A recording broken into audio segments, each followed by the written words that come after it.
जय हिंद। जय भारत। कैसे हैं आप लोग बच्चों? उम्मीद करते हैं आप लोग ठीक होंगे, स्वस्थ होंगे और लगातार मेहनत कर रहे होंगे। आप लोगों से वादा किया गया था ना कि आप लोगों को एक न्यू टॉपिक के साथ आया जाएगा, तो आप लोग के बीच में एक न्यू टॉपिक आ गया और ये टॉपिक ही बहुत ही आपके लिए इम्पोर्टेंट है टॉपिक है।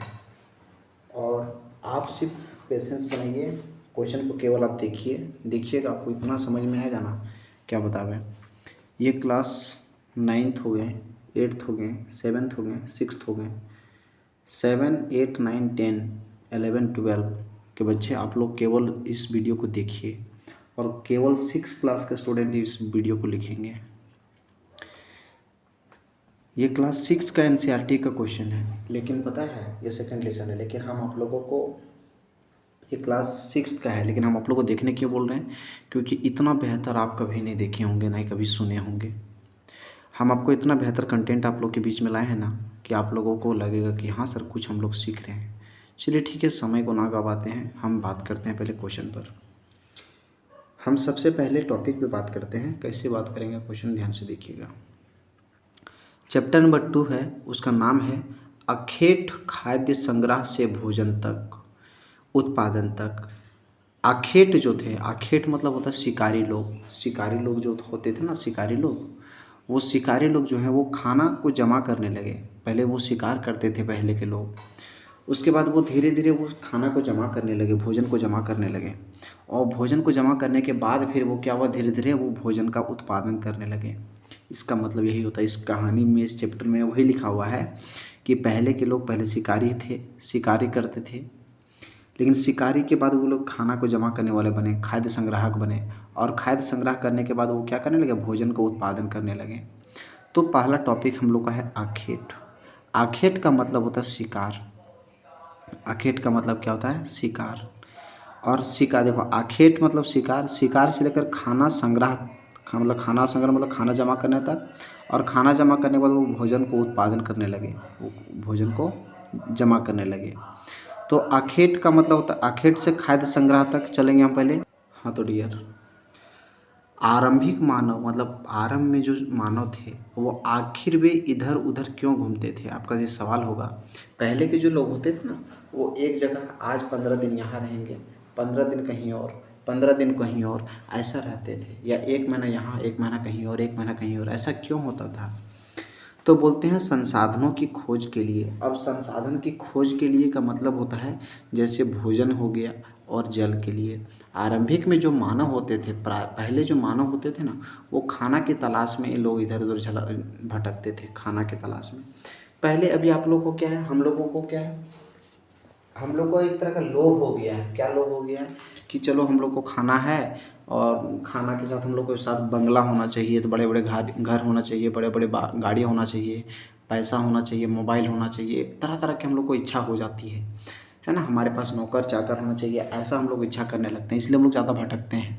लेकिन पहले के लोगों को, हम लोग को अगर देखा जाए तो मूल रूप से क्या क्या ज़रूरत है, बस भोजन और जल, खाना और पानी और जगह स्थान रहने के लिए घर, बस इतना ही, 3 ही चीज़ ज़रूरत होता है। लेकिन इंसान लोगों का ज़रूरत कभी पूरा नहीं होता, याद रखिएगा।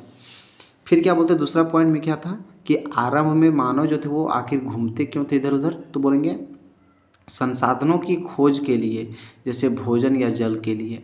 अब देखिए, संसाधन की खोज के लिए क्या होते थे, वो आरंभिक मानव जो थे वो प्राकृतिक संसाधनों के रूप में पूर्ण रूप से निर्भर होते थे। मतलब पहले के जो आरंभिक लोग होते थे ना, वो खाने के लिए, वही बोलता है खाना के लिए जो थे ना, वो पूरा से पूरा प्राकृतिक संसाधनों पर वो पूर्ण निर्भर थे।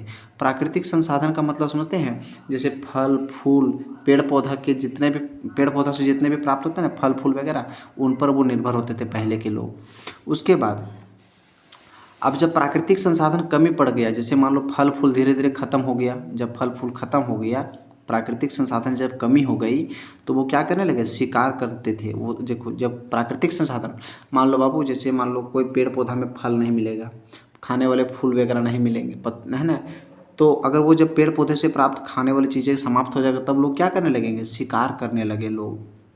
अब शिकार करने लगे, अब वो लोग जीव जंतु को मार के खाने लगे, लेकिन जीव को मार के खाते थे वो कौन लोग खाते थे? तो वो जो कौन से जीव को खाते थे मार के? तो जो हिंसक पशु नहीं होता था। काट कूट का मतलब होता नहीं, जो हिंसक पशु नहीं होता था, मतलब वैसा पशु को ये मारते थे जो वो जो जानवर को मार के नहीं खाता, जैसे गाय बैल वगैरह को ये सब क्या कर देते थे, ये सब जैसे बड़े बड़े जैसे शेर वगैरह को नहीं मारते थे, ये भेड़ बकरी ये सब को, छोटे छोटे जीवों को, खरगोश ये सब को मार के ये खा जाते थे। कौन? पहले के लोग, जब उनको पेड़ पौधे से प्राप्त वस्तुएं कम हो गया तब, है ना। उसके बाद फिर क्या बोलते हैं, उपयोग से अधिक भोजन, मतलब उपयोग से अधिक भोजन प्राप्त होने, है ना, होने पर, ये डैश का मतलब होता है पर, डैश का मतलब क्या हुआ? पर। उपयोग से अधिक भोजन प्राप्त होने पर वे खाद्य संग्रह करना प्रारंभ कर दिए। जैसे देखो बाबू, मान लो पहले के लोगों को क्या था, पूरे से पूरे पेड़ पौधे पर निर्भर रहते थे, है ना। मान लो बाबू, एक व्यक्ति को, मान लो पहले जैसे एक व्यक्ति को खाने के लिए मान लो 2 kg, पहले तो किलो नहीं होता था, मान लो 2 मुट्ठा, अगर मान लो जैसे इतना इतना, अगर मान लो पूरा ढेर सारा, अगर मान लो 1 kg अगर मान लो उनको मिल गया, जैसे गेंद मिल गया, मान लो 50-50 पीस गेंद मिल गया, और उसका पेट अगर 40 को में भरा, तो 10 को क्या करेगा, अगला दिन के लिए वो जमा करके रखेगा, ताकि भविष्य में उसको खाना पड़ेगा जब उसको भूख लगेगा, है ना।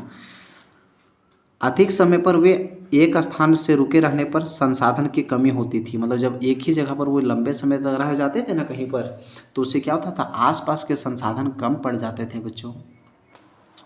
इसलिए वो क्या करते थे, स्थान यानी कि आवास बदलते थे। जब आज जैसे देखिए, मान लो बाबू कहीं तुम कोई जंगल तुम जाता है, समझना मेरी बात को पहले, कहीं अगर तुम कहीं कोई जंगल में रह रहे हो, और उस जंगल के आसपास, तुम्हारे घर के आसपास अगर मान लो जैसे सभी पेड़ पौधे जैसे अगर मान लो समाप्त हो गए, जैसे कि जिस पेड़ पौधे से तुमको फल फूल मिल रहा है वो सब समाप्त हो जाएंगे, तब तुम क्या करोगे, अपने भोजन की तलाश में दूसरी जगह जाओगे या नहीं जाओगे? जाओगे, जरूर जाओगे। तो इसलिए वो अपना स्थान को बदल देते थे। तीसरा पॉइंट क्या बोलता है, समझिएगा। बोलते हैं शिकारी जो है ना, शिकारी वो पशु, शिकारी जो थे वो पशु यानी हिंसक पशु तथा अहिंसक पशु अपने अपने अपने भोजन की खोज के लिए स्थान में बदलाव करेंगे करेंगे जिसके कारण, हाँ तो डियर, शिकारी जो होते थे ना, शिकारी जो है या फिर पशु जो होते थे, जो शिकारी होते थे, जो मतलब जो शिकार करते थे लोग, वही लोग, या फिर पशु, जो पशु हिंसक पशु होते थे, मतलब जो दूसरे जीव को मार के खाते थे, जैसे बाघ हो गया, बाघ हो गए, सियार हो गया, लकड़बग्घा हो गए, ये सब क्या है, दूसरे जानवरों को मार के खाएंगे ना। तथा अहिंसक पशु, अहिंसक पशु जैसे खरगोश वगैरह हो गया, बकरी हो गया, गधा हो गया, जो जीव को नहीं खाता है, वे सब अपने भोजन की खोज के लिए, ये सब अपने भोजन के लिए क्या होते थे, स्थान में बदलाव करेंगे। बदलाव कैसे करेंगे, जैसे मान लो बाबू, अगर मान लीजिए जैसे खरगोश है, समझिएगा मेरी बात को, या खरगोश या बकरी है, अगर आसपास के जंगल से अगर वो पत्ते उत्ते सारे समाप्त कर देंगे खा करके, जैसे घास वगैरह, तो बताइए जब वो समाप्त कर देंगे तो वो क्या करेंगे, अपने भोजन को जब समाप्त कर देंगे तो वो दूसरी जगह अपने भोजन के लिए जाएंगे ना, नहीं जाएंगे? जाएंगे दूसरी जगह पर। जब वो दूसरी जगह पर जाएंगे तो उसके पीछे पीछे शेर लोग भी जाएगा, क्योंकि शेर लोग उसी का भोजन करेगा, उसी को खाएगा, घास को खाएगा हिरन ही सब, और हिरन को कौन खाएगा, शेर खाएगा। और हम लोग भी किसको खाते थे, हिरन जैसे पशु को खा जाते थे मार के पहले, तो हमारे पूर्वज लोग खा जाते थे। तो अपने भोजन की खोज के लिए स्थान में बदलाव करेंगे, जिसके कारण आरंभिक मानव इसके शिकार करने के लिए स्थान परिवर्तन करेंगे। और इसीलिए क्या होते थे, शिकारी लोग जो होते थे ना, वो स्थान को परिवर्तन कर देते थे, मतलब जगह को बदलाव करते थे। अब चलिए हम लोग आगे क्वेश्चन चलते हैं, आगे में सुनिए क्या है। इसका कारण क्या होता था, कारण क्या था? तो कारण था, यदि वे एक ही स्थान पर अधिक लंबे समय तक रहते थे तो संसाधनों की कमी होती थी, बताए थे ना।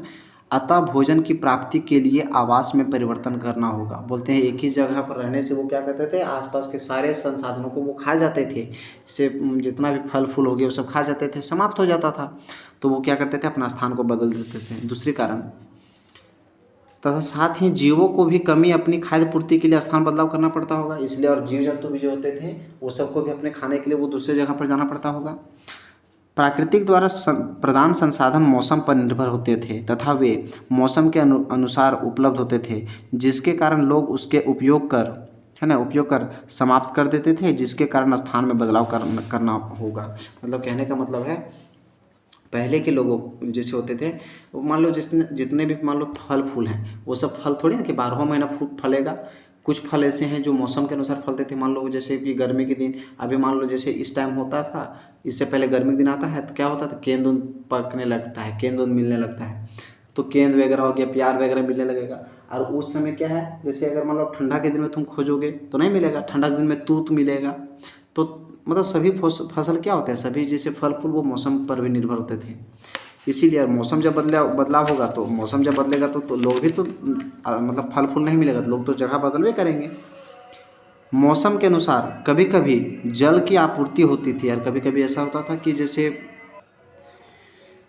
मौसम के अनुसार कभी कभी जल की आपूर्ति होती थी। जैसे देखो बाबू, गर्मी और ठंडा में भी देखो, अभी हम लोग के आसपास में जितने भी हैं ना कुआं तालाब वगैरह, वो सब सूख गया होगा और अभी सूख जाएगा देखिएगा। तो लोग क्या होते थे, क्योंकि कुछ जल के स्रोत मौसम के अनुसार सूखा पड़ जाते थे, जिसके कारण लोगों को जीवित रहने के लिए जल की आवश्यकता पड़ती थी, इसलिए वे स्थान बदलते थे। उसके बाद क्या हुआ, आरंभिक मानव के बारे में जानकारी कैसे मिलती है। आरंभिक मानव के बारे में जानकारी के स्रोत क्या है, मतलब आरंभिक मानव, अगर शुरुआत के मानव की अगर हम लोग को जानकारी प्राप्त करना है तो कैसे मिलेगा, तो मिलेगा पत्थर के औजार से मिलेगा, लकड़ी से मिलेगा। पहले जो है ना, पहले के लोगों को हम लोग को जानकारी कैसे प्राप्त होगा, तो पता चलने का सबसे बड़ा कारण है कि पत्थर के औजार से पता कर सकते हैं, लकड़ी तथा हड्डियों के औजार से प्राप्त कर सकते हैं, या औजार है ना से। उसके बाद इसके अलावा भी क्या थे, ठीक है।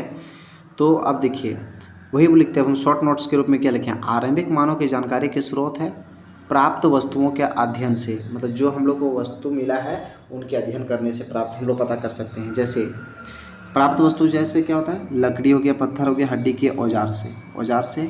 अब इसका क्या होता है उपयोग, इसका उपयोग कैसे करते थे वो लोग, लकड़ी के औजार, पत्थर के औजार और हड्डी के औजार कैसे करते थे उपयोग, तो फल फूल काटने के लिए प्रयोग करते थे लकड़ी का औजार, पत्थर के औजार और हड्डी के औजार। हड्डी को और मांस को काटने के लिए लोग प्रयोग करते थे पत्थर को औजार के रूप में। जानवरों के खाल उतारने के लिए, पेड़ों के से छाल उतारने के लिए किसी लकड़ी का उपयोग करके उस और अधिक अच्छा औजार बनाते थे। वो क्या करते थे, जैसे पहले के लोग ना लकड़ी का औजार, पत्थर का औजार सब किस में करते थे, फल को काटने के लिए, हड्डी और मांस को काटने के लिए, जानवरों के खाल को उतारने के लिए, पेड़ों से छाल उतारने के लिए किसी लकड़ी का उपयोग करके और अधिक अच्छा औजार बनाने में हो गया। उसके बाद क्या होता था, लकड़ियों के उपयोग। अब देखो लकड़ियों के उपयोग क्या होता था, लकड़ी का उपयोग आखिर लोग कहाँ कहाँ करते थे, तो लकड़ी का उपयोग लोग करते थे पहले झोपड़ी बनाने में, औजार बनाने के लिए, ईंधन के लिए। लोग रहने के लिए जगह का निर्धारण कैसे करते थे, मतलब लोग अगर रहना चाहते थे कहीं पर तो वो जगह कैसे चुनते थे, तो पहले देखते थे कि प्राकृतिक द्वारा प्रदान स्थल, पहले वो देखते थे कि प्राकृतिक हमें भगवान जो है वो कहाँ कहाँ स्थान दिया है रहने के लिए। जैसे भीमबेटका नामक गुफा, पहले के लोग ना गुफा वगैरह में रहते थे, गुफा हो गया, भीमबेटका हो गया, भीमबेटका एक गुफा का नाम है, हुसगी भी एक गुफा का नाम है, कुरनूल भी गुफा का नाम है, मध्य प्रदेश में है, मध्य प्रदेश के भोपाल के रायसेन जगह में है भीमबेटका नामक गुफा, हुसगी भी एक गुफा का नाम है, कुरनूल भी एक गुफा का नाम है। तो पहले के लोग प्राकृतिक गुफा में रहना पसंद करते थे। उसके बाद दूसरा में क्या था, नदियों और झीलों के किनारे रहना पसंद करते थे, ताकि नदी और झील के किनारे रहेंगे तो उसको पानी आसानी से मिल जाएगा, और नदी के पास अगर पानी पीने के लिए अगर जीव जंतु आएंगे जैसे खरगोश उरगोश, तो उसको तुरंत मार के वो सब खा सकता है। और तीसरा क्या था, जहाँ औजार बनाने के लिए पत्थर उपस्थित हो, और वैसा जगह रहना चाहते थे जहाँ पे पत्थर मिलेगा, और पत्थर मिलेगा तो ताकि पत्थर का उपयोग करके वो सब क्या करेंगे, औजार बनाने में प्रयोग करेंगे। उसके बाद मानव द्वारा बनाए गए सबसे आरंभिक चित्र मध्य प्रदेश के भीमबेटका नामक प्राकृतिक गुफा में मिलती है।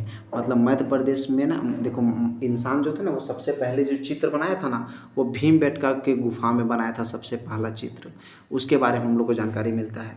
उसके बाद पूरा स्थल के बारे में हम लोग क्या जानते हैं, पूरा स्थल किसको कहते हैं, पूरा स्थल वैसे स्थान को कहते हैं मतलब कि जहाँ से हमें प्राचीन काल के औजार, बर्तन, इमारतें जैसे विभिन्न चीज़ों के साक्ष्य मिलते हैं, है ना। इसी को बोलते हैं हम लोग क्या, आरंभिक सभ्यता बोलते हैं, है ना। क्या बोलते हैं, जो पूरा स्थल कहा जाता है, पूरा स्थल। तो बस डियर, आज हम लोग पूरा स्थल यहीं तक रखेंगे, फिर हम लोग कल आगे चलेंगे। ठीक है, आज यहीं तक, मिलते हैं नेक्स्ट वीडियो से। तब तक के लिए थैंक यू। जय हिंद, जय भारत। आप लोग यहाँ तक बैठ के रीडिंग डालिएगा अपने यहाँ से, ठीक है।